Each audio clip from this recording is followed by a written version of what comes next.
Morning, folks. I want to show you a quick little video here. For any of you worried about having enough experience coming up here to drive tanker, and also let's show an example of somebody who was not trained and set loose in the truck, who should not even been out there doing this job. Now, we could go into the details of what happened, but this is just a good teaching moment here. And I thought I would take this opportunity to say, if you're worried about not having experience, we'll just take a look at what they're putting out there in trucks here these days. And this is a pretty reputable company in the area. So, just like Red said, the see it, say it, do it, for your own personal safety and awareness, probably would have worked out great for this guy. But the bottom line is, he was not trained, he was not properly trained, and he shouldn't have even been in the truck. So, and you'll notice at the end, a whole slew of people come running there to actually do the proper things to get this problem under control. This is at my wife's, one of the SWDs or disposals that my wife manages. And we haven't seen one quite like this in a while, so I'm going to go ahead and hit the play button here. I've got it looped.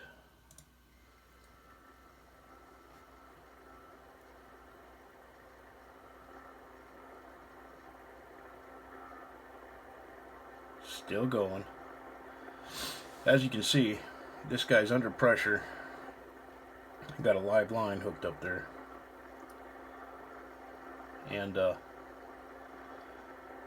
geez, if you just count the mistakes here, see everybody running up now to actually get control of the situation and shut the valve off.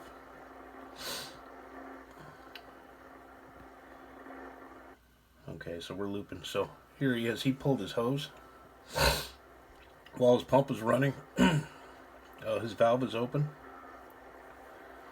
Under pressure, a live line, stored energy. I mean, so many things wrong here. And then he lets the hose go and he runs up to the tractor to turn the pump off, which would be number 3 in the list of things to do. He's still pushing off, so you still have pressure. And finally somebody comes and shuts his valve. So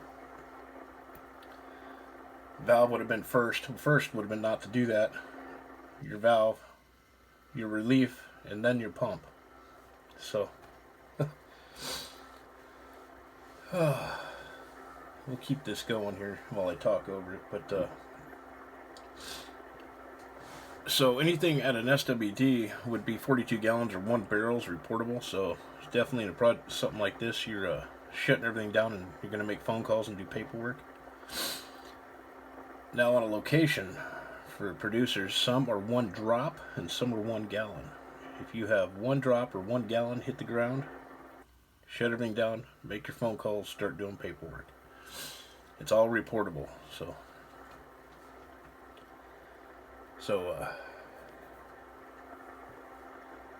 yeah, I'm going to let that loop just a couple more times for you, just in case you didn't believe it the first 5 times. But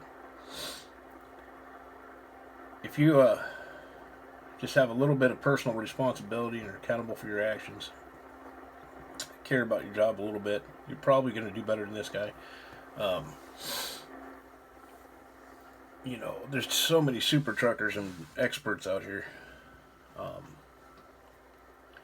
You should be humble as a driver, as a tanker driver up here. You should be constantly concerned and worried about what's going on and what could happen.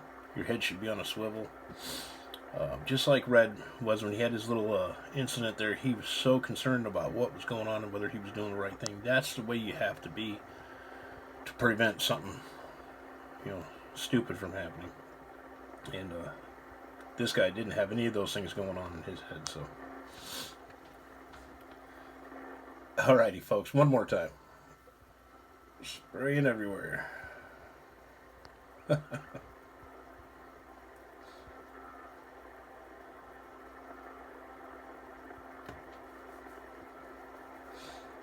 You can imagine if this was oil. Of course, there's a little bit